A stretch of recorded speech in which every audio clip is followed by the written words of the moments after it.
Doctor Dighe news चॅनलमध्ये आपलं स्वागत आहे। आज आपण एक चांगली गोष्ट घेऊन म्हणजे एक वेगळा विषय आपण घेऊन येत आहोत। सिडको नवी मुंबईतील बामणडोंगरी लॉटरी संदर्भामध्ये आता आपल्याला वारंवार आपण वेगवेगळ्या व्हिडिओच्या माध्यमातून किंवा गेल्या 1.5 वर्षापासून आपण चॅनलवरती टीव्ही चॅनलवरती किंवा इतर माध्यमातून आपल्याला हे माहिती असेल की सिडको बामणडोंगरी स्टेशन जवळ जे एअरपोर्टच्या बाजूला असलेलं जे स्टेशन सर्वात जवळ असलेलं जे स्टेशन आहे त्या जवळ असणारा जे 8,000 फ्लॅटचा प्रकल्प सिडकोचा जो होता जो आता पूर्णत्वास आहे, आता पोझिशन लवकरच त्याचं चालू होणार आहे। अशा 8,000 गोरगरीब विजेत्यांचे साधारणपणे 6 लाख रुपये प्रति फ्लॅट आपण प्रत्येकाचे कमी करण्यामध्ये यशस्वी झालो आहोत। त्यामधलाच आजचा जो विषय आहे त्यामध्ये हे सर्व 3 लाख उत्पन्न मर्यादेखालील होते। म्हणजे ईडब्ल्यूएस कॅटेगरी किंवा अत्यल्प उत्पन्न गट जे आहे याच्यामध्ये हे जे विजेते होते हे सर्व साधारणपणे 3 लाख उत्पन्न मर्यादा यापूर्वी होती आणि ती जुनी जी लॉटरी होती त्या जुन्या लॉटरीमध्ये यांचा सहभाग होता। म्हणजे साधारण 2022 मध्ये ही लॉटरी जाहीर झाली होती आणि त्यामध्ये खूप जो रेट होता तो जो तेव्हाची नियमावली होती ईडब्ल्यूएस कॅटेगरीसाठी 3 लाखाच्या आतील उत्पन्न मर्यादा होती। आता सध्या जे आहे त्याच्यामध्ये 6 लाख उत्पन्न मर्यादा सरकारने केलेली असली तरीही यांना 3 लाख उत्पन्न मर्यादेच्या खाली हे रूम लागल्या असल्यामुळे म्हणजे ही लॉटरीमध्ये असल्यामुळे त्यांची कागदपत्र पडताळणीचा जो इश्यू होता त्याच्याबद्दल आपण वारंवार एक पाठपुरावा करत होतो। तर त्यामध्ये सिडकोने हे ज्या 8,000 जे विजेते होते त्यापैकी 1,000 विजेत्यांना कागदपत्र पडताळणीमध्ये पुन्हा पडताळणी करण्यात यावी यासाठी यापूर्वी ही संधी दिली होती आणि आज तीच महत्वाची आपल्याकडे बातमी आहे की सिडकोने अशा 1,000 जे विजेते होते यांच्यापैकी जे शिल्लक राहिलेले कागदपत्र पडताळणीमध्ये क्लिअर झाले नाही किंवा डॉक्युमेंट व्हेरिफिकेशनमध्ये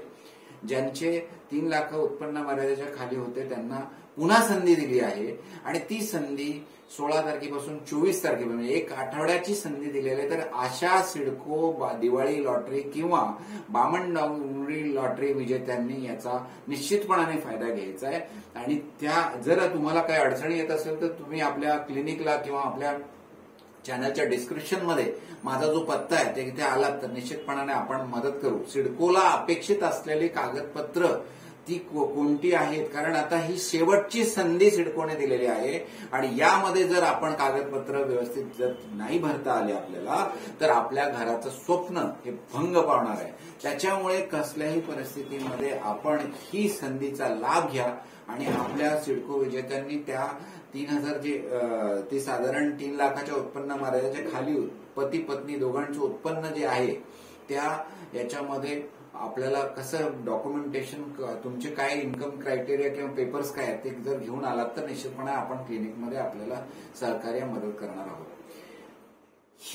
यामध्ये जी लॉटरी याचे ते 8,000 घरांपैकी आता सध्या 3,500 घरं शिल्लक आहेत आणि याची पण लवकरच जून जुलैमध्ये लॉटरीची जी शक्यता आहे तर कारण ही सर्व घरं काही याच्यातली बरेचशी घरं ही लॉक अँड की म्हणजे पूर्ण रेडी होऊन लॉक झालेली आहेत आणि चांगल्यापैकी पूर्ण काम झालेलं आहे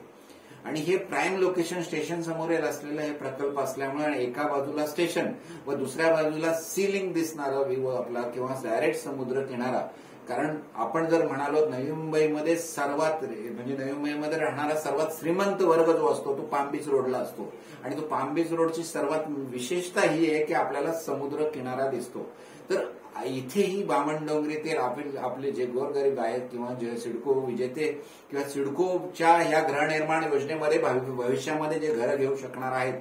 त्यांना सुद्धा आपण केलेल्या दर जे कमी आहेत त्याच दरामध्ये घर भेटण्याची शक्यता आहे आणि म्हणून जर ज्यांना 3,500 घरं ज्यांना हवी असेल त्यांनी भविष्यामध्ये जी लॉटरी येणार आहे त्यामध्ये सहभागी होऊन आपण त्याच्याबद्दल सुद्धा आपल्याला काही मार्गदर्शन हवं असेल तर तुम्ही आपल्या क्लिनिकला येऊन आपण निश्चितपणाने आपल्या चॅनलच्या डिस्क्रिप्शन जो ऍड्रेस दिलाय तिथे आपण तुम्हाला मदत करणार आहोत। तर या पद्धतीने आता आपण सिडको लॉटरी विजेते जे आहेत बामणडोंगरी त्यांचे 3 गटामध्ये आपण विभागणी करू शकतो. एक गट आहे की ज्यांना अलॉटमेंट लेटर आलेलं आहे आणि त्यांचं 3 इन्स्टॉलमेंट्स आता पूर्ण भरलेले आहेत आणि बाकीचे 3 इन्स्टॉलमेंट त्यांचे शिल्लक आहेत. त्यांच्यामध्येही कोणाला काही अडचणी असेल, आर्थिक तजवीज म्हणजे गृहकर्ज संदर्भामध्ये असू द्या, कोणत्याही अडचणी असतील किंवा आतापर्यंत त्यांचं गृहकर्ज मंजूर झालं नसेल किंवा काही अडचणी असेल तर त्यांना पण आपण निश्चितपणाने मदत क्लिनिकला आलं तर करू. त्याबरोबरच सेकंड जो भाग आहे ज्याच्यामध्ये सरेंडर करणाऱ्यांना पुन्हा संधी देण्यामध्ये आपण राजकीय नेते किंवा आपल्या पक्षश्रेष्ठी असू द्यात किंवा मुख्यमंत्री असू द्या यांच्याकडे आपण पाठपुरावा केल्यामुळे आणि ह्या सिडको विजेत्यांना संघटित केल्यामुळे सरेंडर करणाऱ्या साधारण 1200 विजेत्यांना पुन्हा संधी भेटली होती. तर त्यांचं सुद्धा अलॉटमेंट लेटर किंवा डॉक्युमेंट व्हेरिफिकेशनची प्रोसेस लवकरच चालू सिडको करेल आणि त्यांना पण काही मदत लागली तर निश्चितपणाने आपण त्यांना मदत करणार आहोत. तर त्याच पद्धतीने तिसरा जो आता आपण जो आजचा विषय आहे की जो हे जे 1000 जे विजेते होते ज्यांना डॉक्युमेंट व्हेरिफिकेशन करण्यासाठी सिडकोने संधी दिलेली होती किंवा अपील करण्यासाठी ज्यांना आलेलं आहे किंवा मेसेज आलेला आहे, आज सर्वांना ते मेसेज जे आले असतील तर त्यांनी आपली कागदपत्र लवकरात लवकर सिडकोला सादर करावीत आणि काही अडचणी असेल तर निश्चितपणाने माझ्या क्लिनिकला येऊन आपण त्याबद्दल मार्गदर्शन किंवा मदत आपण निश्चितपणे करणार आहोत. याच पद्धतीने आपले पुढील पण व्हिडिओ येत राहतील आणि अप टू डेट माहिती आपण देत राहणार आहोत. तरीही एक महत्वाची सिडको बामणडोंगरी शॉपची जी निलाव पद्धती झाली होती ती निलाव पद्धती रद्द, यामुळे 45 मिनिटं अगोदरच ती निलावाची जी वेळ होती त्याच्यापूर्वीच सर्व्हर डाऊन झाल्यामुळे किंवा सिडकोच्या सर्व्हरच्या इश्यूमुळे झालं होतं. तर सिडकोने ते पण मान्य केलंय की तिला पुन्हा एकदा त्या निलाव पद्धतीमध्ये आपले दुकाने घेणारे जे आहेत त्यांच्यासाठी संधी देणार आहेत. परंतु सध्या नवी मुंबईमध्ये आचारसंहिता लागू असल्यामुळे कदाचित 5 जुलै नंतर ती निलाव पद्धती येण्याची आपल्याला अशी सूत्रांच्या द्वारे माहिती कळाली आहे आणि ही पुन्हा एकदा निलाव पद्धतीची दुकानांची किंवा शॉपची होणार आहे. आणि त्याच्यामध्ये आता जे इलेक्शन आहे ते पदवीधर मतदारसंघ यामधलं आहे आणि पदवीधर मतदारसंघामधील हे आचारसंहिता लागू झाल्यामुळे आपल्या बऱ्याचशा गोष्टी किंवा आपल्या काही ज्यांच्या अलॉटमेंट लेटर राहिलंय त्यांना सुद्धा अजून अलॉटमेंट लेटर भेटलेलं नाहीये. तर अशा स्वरूपामध्ये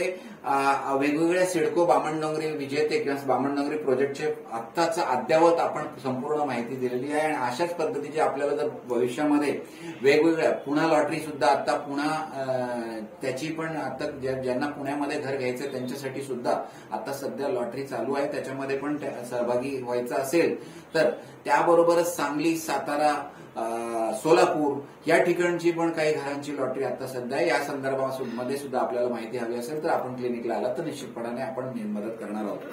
तसेच आपल्या ह्या चॅनलच्या माध्यमातून निश्चितपणाने आपण सिडको, म्हाडा किंवा प्रायव्हेट बिल्डरच्या वेगवेगळ्या योजनांसंदर्भात पूर्ण माहिती देण्याचा प्रयत्न करत असतो. आपण इतर माध्यमांना किंवा इतर चॅनलच्या फक्त माहिती देत नाही तर त्यांची कागदपत्र फॉर्म भरण्यापासून, कागदपत्र तयार करण्यापासून, आर्थिक तजवीज करण्यापासून किंवा गृहकर्ज मंजूर करून देण्यापासून तर घराच्या ताब्यापर्यंत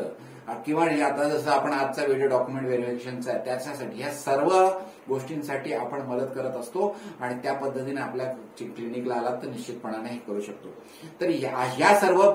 सिडको, म्हाडा किंवा इतर बिल्डरच्या जर तुम्हाला काही या गृह प्रकल्पावर माहिती हवी असेल तर आणि भविष्यामध्ये तुम्ही जर आपल्या चॅनलला सबस्क्राईब केलं तर निश्चितपणाने आपण आपल्या व्हिडिओच्या माध्यमातून सगळी माहिती देण्याचा प्रयत्न करणार आहोत.